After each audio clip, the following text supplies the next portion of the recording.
Did you guys grow amaranth this year? Maybe, maybe not. If you didn't, I really suggest it. It's a beautiful plant. This guy actually self-seeded himself. He's huge. I think he's almost 8 feet tall.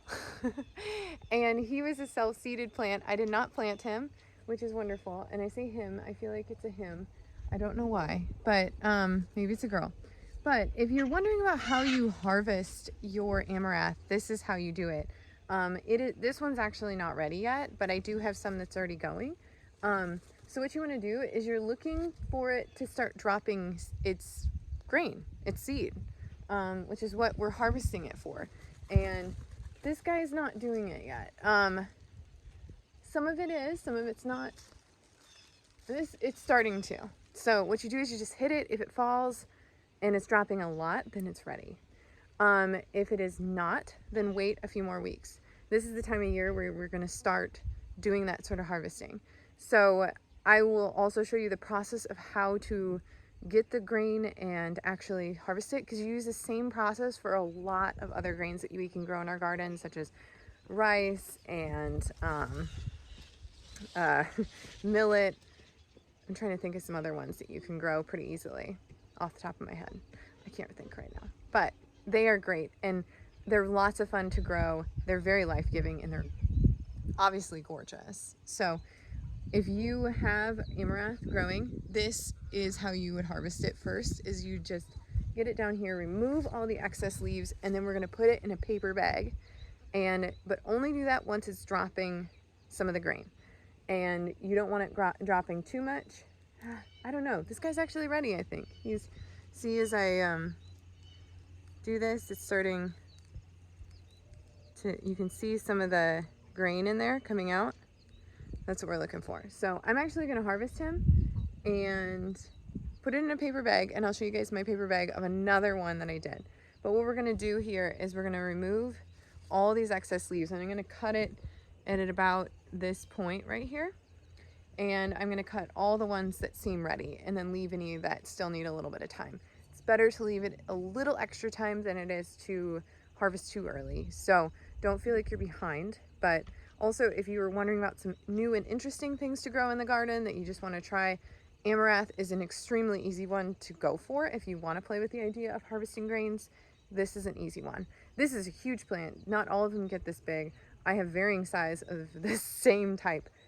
And this is a red Opio variety. I think it's Aztec. I'm not 100% sure. I will link to the one that I have in below so you guys can do it. It's beautiful. There's also dreadlock ones. There's all sorts of varieties and they're beautiful. You can also use them for flowers, but I think that they just stand as beautifully tall and wonderful as sunflowers do. So I highly suggest them. Okay, I'll show you my bag here in just a second. So this is my bag. It's just a paper bag and that's it. It's super fancy. But you just drop in. This guy I dropped in about 2 weeks ago, and you just want to do this because you don't want to hang it like you would herbs, because it's going to make a gigantic mess. But the paper bag allows for air to flow through while collecting everything. These guys, these little seeds slash grain are so tiny. Think of it like quinoa. It's similar in aesthetics, but we're just waiting for it to become fully dry. This guy's almost ready. Actually, it is. So I can show you how to thresh it. Because basically what we're gonna do is you're gonna beat the you-know-what out of it in the paper bag to release all of the grain into the bottom of the bag. And then we're gonna put that into a bowl. And then we're gonna let it sit. And I would suggest putting it somewhere where you're okay with bugs being, because there's a lot of little bugs who made their home in your amaranth plant, but that's okay. They all go away and they'll be gone before you ever get to the point that you're storing this. So I promise they either will die and they will go out in the second process in this, or they will leave completely on their own. And so if you have this, I suggest putting it somewhere where it's dry, but also if there's bugs in it coming out of it, that's okay. They're very teeny tiny little bugs. So, but you will see them move, like in masses. So I'm just warning you, if you're not a creepy crawly type, this may be one of those things you may want to avoid. But I will show you guys how to thresh this. You ready? So basically what I'm doing in the threshing process, sorry, I gotta say it, is that I am trying to remove it. Well, if you feel like that's not as successful, you can also just do like rub it like you would the herbs like I showed you in the processing. You're gonna start hearing it fall out. It's a little less messy, but you are gonna have to touch some bugs, but maybe you just don't look. You can't feel them, but you are touching them. There's no way you're not. But the upside is that if you let this dry for 2 to 3 weeks in this paper bag, somewhere with plenty of airflow, most of those bugs are gonna leave on their own anyways. But, so what you're doing, there's thousands of bits of grain in this one branch. So, and like I said, it's a lot like quinoa, and it's really lovely, which in our climate, I know, Sunny, you can also grow quinoa, so, which is pretty cool. So instead of getting it from South America. So, but you can do the same process with quinoa as you're doing with this. So I will also show you how to winnow it, and it's really fun. It's really easy. So I promise it's great. So we have all the seed that I've kind of shaken out. I have another batch here that needs to go in, but everything else has been discarded, and this is what's left over. In here, there's a bunch of seeds. So what I'm gonna do is I'm gonna make sure that they're really, really tiny, and that's gonna be our grain, and I'm gonna put it into a bowl.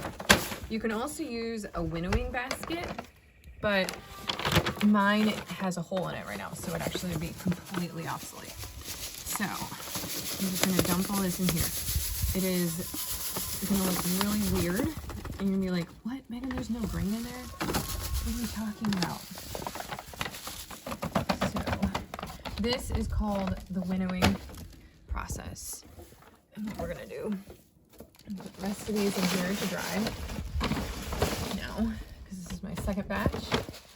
But we have all of this in here, and so what I'm gonna do, it's really nice on a windy day, but got all these little branches in here, and the bugs have, for the most part, like left, which is great. And so I'm gonna do this, and then I'm gonna put some of it in here. But you can start, let me see if I can start showing you the grain. There it is, you see it? Looks like quinoa. So we're gonna gently blow it out of here, remove some of these flowers by hand. You can do this to kind of get those seeds out. And you can just compost any of this. And some grains are much easier to process.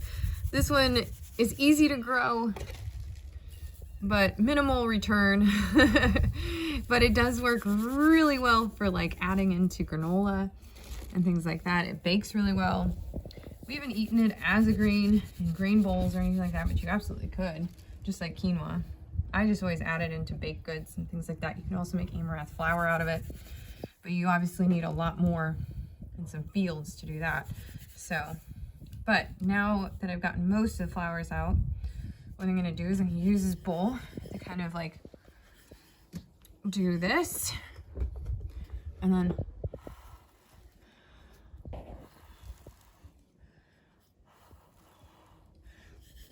this is where a winnowing basket's really nice, because it would actually filter it down underneath into another bowl, like, because the seed's so small.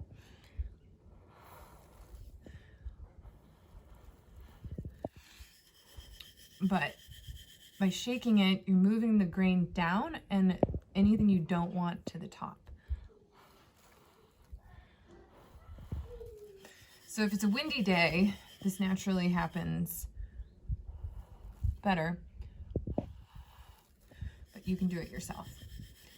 So I'll just keep doing this till I get all the grain, and then I'll put it into a jar and save it. And so I'll show you guys what it looks like when it's all done. Okay, I got all the grain done, and that's what it looks like. No bugs, no nothing, and just from the process of winnowing. That's it. It takes like 10 minutes maybe to get it all. And so this is our first batch, and we'll do one more. But I'm gonna let it sit out for a couple days before I put it in an airtight jar and store it, just to make sure that there aren't any more bugs. And they'll wiggle their way out because the environment has been disturbed. And then we will have great grain to save. So it's not perfect like you would get in the store, but it's pretty darn close.